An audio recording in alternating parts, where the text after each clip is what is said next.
Welcome to episode 4 of the QCA Wrestle podcast with Rob Hill and Jay Ziman. Our guest today is Josh Watts. Josh was a 3-time Iowa High School state champion. He is now the head wrestling coach at Iowa Western, and he was just named the National Junior College Coach of the Year. Josh shared some really good stuff with us, and it was great catching up with him.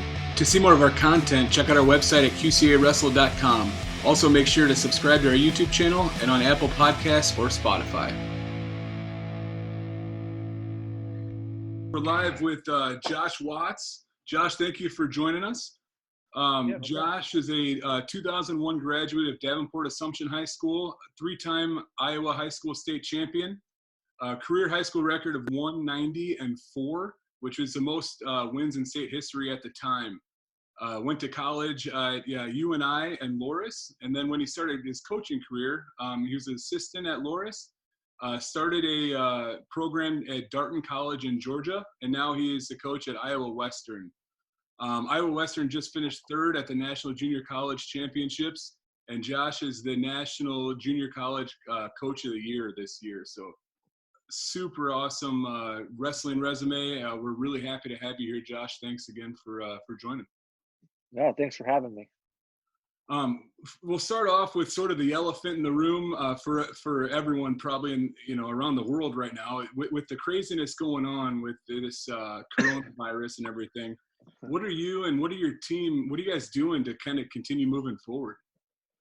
Well, all our guys are back home. So we, my strength and conditioning coach, Dakota, he has put out and given all the guys workouts, but also created YouTube video clips that they can access so they know exactly how he wants it done. He's communicating with them on the day-to-day. Wrestling-wise, I know there's not a whole lot anybody can do about that right now. So we're working on setting up video conference, exit meetings, end of the year type meetings, stuff like that. But trying to keep moving forward in some sort of way. And staying on top of their academics online. What do you have your wrestlers doing during the off season? I guess this one might be a little atypical, but like what's a normal off season look like for your guys?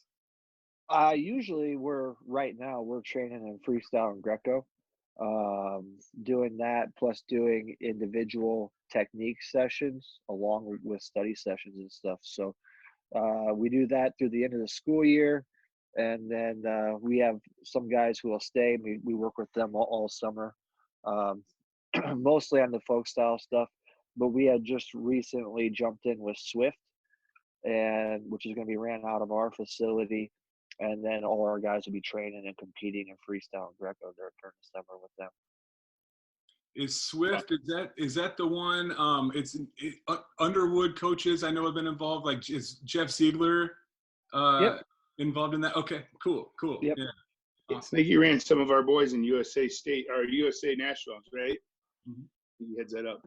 Awesome. Hey, so Coach, let's take it all the way to the beginning. How'd you get started in wrestling, and who were a couple of influences that you had when you started off wrestling? My dad started me off in 1st grade, I believe, and that's kind of how I got started. By the time I was 3rd grade or so, I didn't like losing anymore. So told my dad kind of exposed me to anything and everything he could. He took me to camps. He would go to the camps and he'd video the clinicians and all that stuff. I mean, not like nowadays where everybody can just get online and find everything anymore. We had to go places and seek people out. So he did a great job of getting me to the right people.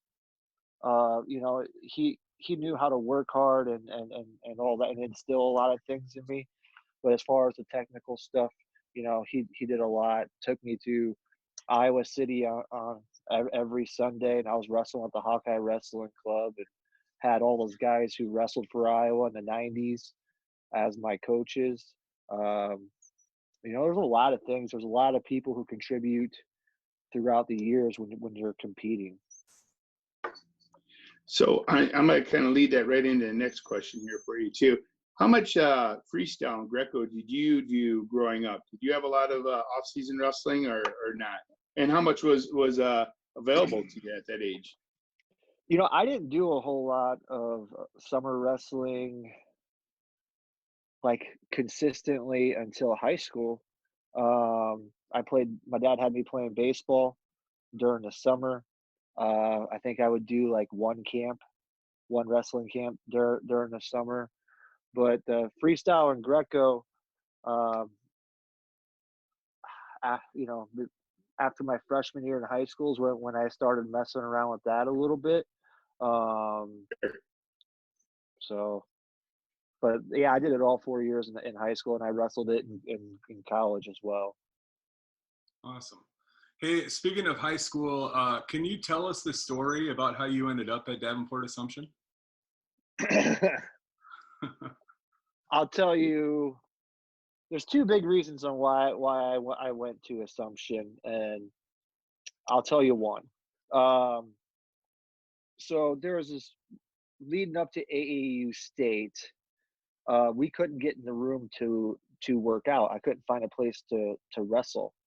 My 8th grade year, and I didn't really like or felt comfortable in the situation at DeWitt.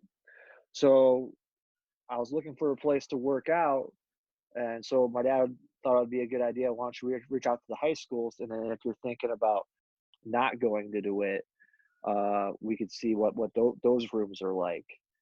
And so I called Makokata first because that was the only other high school that I really knew. I didn't pay attention to a whole lot of other people like in the wrestling world and schools and stuff like that. But I knew Makokata because they were DeWitt's rival. Called those coaches and said, "Hey, looking for a place to wrestle, get ready for AAU state. Could I come in and work out at your high school?" They said no. And then I was kind of like, I don't know who else to ask, to get a place to work out. And my dad was like, well, he's from Davenport. He's like, Assumption's always good in wrestling. And I heard they're usually pretty good about helping people out and stuff. So I called Coach King and told him the same thing, looking for a place to work out, get ready for AAU state. And he's like, be here at 2:30. I was like, all right. So we showed up, we wrestled. It was a hard workout too. But and then after we got done with the practice, I talked to my dad, and I told Coach King, I was like, hey, I might be interested in going to a different high school. Can I see the school? And I thought he would just walk me around the school real quick since I was there. He's like, no, I'll be here at 7:30 in the morning. And so I got there and I went to class. So I toured, I think I went around with Scott Gullickson and went to all of his classes that day. It was interesting. And yeah, and so after that, I was like, hey, I think I want to come here. Is there anything I need to do? Anything like that? And that's kind of how it ended up. I heard so many stories when I was in high school about being recruited and all this other stuff, but none of that was true. I was just trying to find a room to work out in and possibly a different school to go to. But I mean, Assumption didn't even know that I was looking until I went through the practice and stuff. Okay. Awesome. I appreciate that story, man. I knew a little bit of that from, obviously I was in high school with you, and yeah, that's pretty cool though. Thank you. Yeah, no problem. So if you could go back in time and give your high school self any advice, what advice would you give yourself back then to maybe help you perform or help you get to the next level, next stage, even better than what you had already done? What I should have done is I should have gotten hands on more current college guys at the times. I had a great coaching staff at Assumption, and the assistant coaches, Kevin Miller, Tio Pacey, CT Campbell was there, Flynn. There's so many guys that were like college All-Americans and so forth there that I got to wrestle with on a day-to-day basis. But I should have got out more and tried to get into the college tournaments and to compete with them a bit more. I think that would have prepared me a little bit better for the next jump. My dad always had me training not for when we were little kids. I was training for middle school, and then when I was closer to middle school, we were training for high school. And it was always you're not training where you're at, you're training where you want to be at. And he did a good job with that. And he exposed it to me too in high school. I just felt like I should have done more than what I did. Okay, yeah. So thinking about opponents that you wrestled against in your career, who still kind of sticks out in your mind to this day? I mean, there's a lot of good guys. Trent Goodale from Osage. He got inducted into the Iowa High School Hall of Fame last year with me. He was a 3-time state champ, and we wrestled in the state finals the freshman year. Bart Mailer, who went on to do phenomenal things at Wartburg. I remember Clint Manny from Simpson, who went on to be All-Americans in college and stuff like that. So there's a lot of good guys. I know more of the people now than when I did when I was in high school. I didn't know anybody in high school. I didn't really pay attention other than what their name was when the rankings came out. Sure. Yeah. Gotcha. One that I remember a lot from your career was I don't know why, I can't remember if it was your junior or senior year. You wrestled Michael Mickey from Creston. And I think he had a mohawk, if I remember right. And I think that's why I remember him. But yeah, he had a mohawk and wore Nike wrestling shoes, and that was kind of the rule then. Is you don't lose to somebody wearing Nikes. Nikes are a little more popular and stuff now. And back then, it was like only the beginners wore them. Okay, nice. He was tough though. Yeah, that's awesome. So now that you're a college coach, tell me what you look for in a high school wrestler who has college wrestling aspirations. I mean, is there a full package? Because I know it's basically an investment you're making at this point in time. Yeah, I mean, you look for guys, with good character, good grades, and a good work ethic. I mean, the biggest thing that we want to see, or that I look for and that I want to see, is some consistency in their performance. They don't go and have a big down tournament and then a big up tournament. You want to see that consistency throughout. You want to see the willingness to go to these national tournaments and compete, so that I can see what they look like on a bigger stage. So we look for that. Consistency is king, and character and grades. So what's the biggest obstacle to overcome for a wrestler transitioning from high school into college? The biggest thing, our biggest emphasis to start the year, every year, is moving your hands and your feet at the same time. For some reason, they can move them, they can move one, but not the other a lot of times. And so once you get them to consistently create angles, move their hands and their feet at the same time, their defense improves. They get more scoring options. That's one. Two, for a lot of these guys, when they get to college, they were really good in high school, right? And so for the most part, they could do what they wanted to on the mat and never had to go underneath somebody.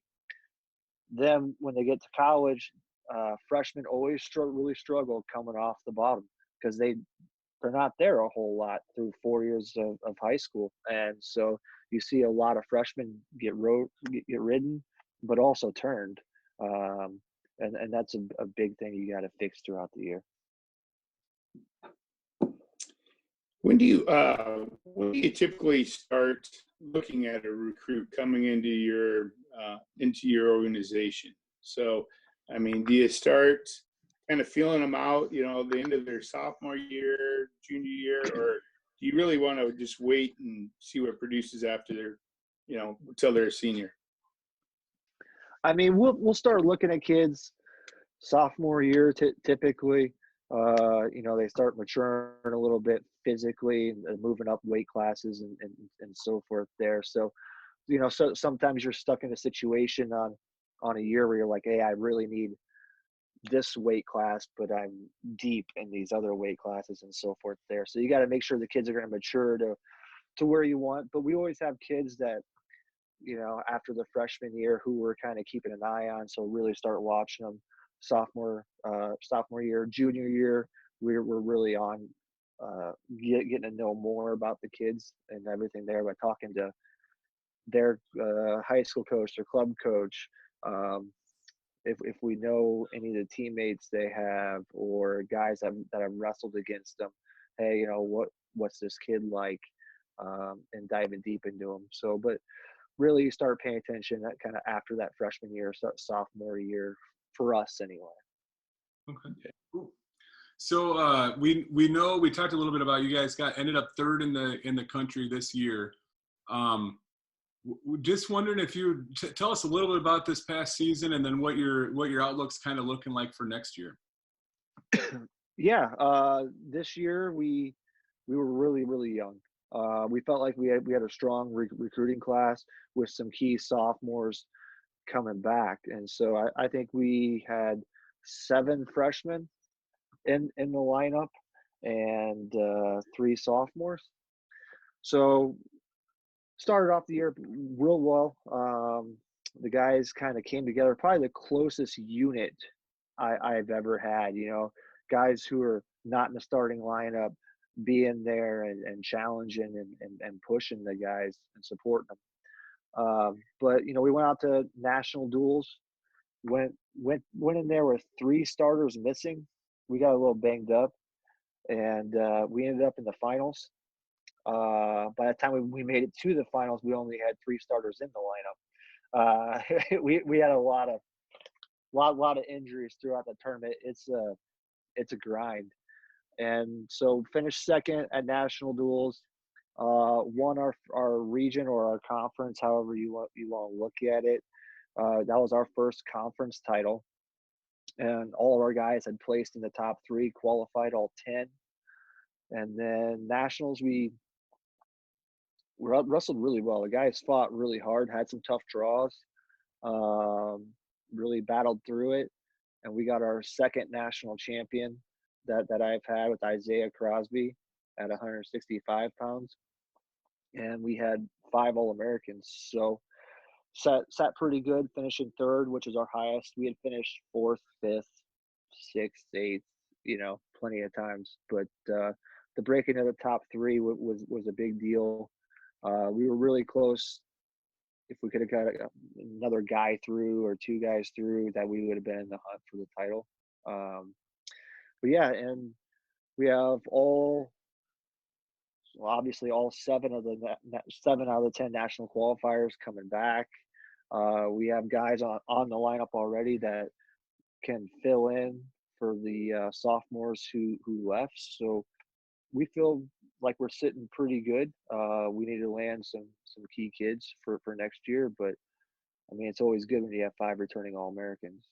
Yeah. Awesome season. Yeah, congrats. That's great. Okay, so next round, Coach, is where we're going to hit you with the OT and sudden death. So a lot of speed questions we're going to throw your way, okay? Yeah, sounds good. All right. Favorite wrestling movie? Vision Quest. Yeah. Favorite superhero? Batman. Favorite wrestling match of all time? Colot versus Ironside in the I think it's the All-Star duel. That was awesome. Favorite food? Shrimp. Here's one. Greatest U.S. Olympic wrestler of all time.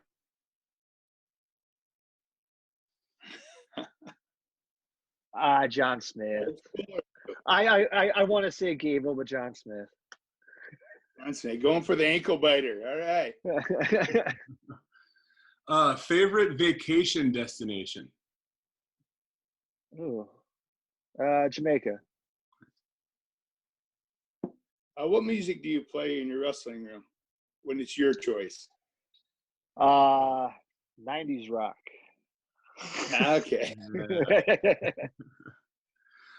Favorite quote? Oh, that's a tough one. I don't know. Come back to that. How about favorite vacation destination? Jamaica. Jamaica. I'll guess that one. Okay, I missed that one. That's all right. Josh, that's actually all our questions, man. I really appreciate you doing this with us. Yeah, no problem. I appreciate you guys having me. What we might do, if it's okay with you, is we might try to hopefully we get through this COVID situation and get back wrestling, and we might bug you again and talk more when we get closer to the season. Yeah, not a problem. Anytime. Okay. Thank you, sir. Appreciate it. Thank you. Thanks. All right. Thank you for tuning in. Please share this podcast with your friends. Give us a like and a follow on Facebook and Twitter at QCA Wrestle. And keep an eye out for more QCA wrestling content coming soon.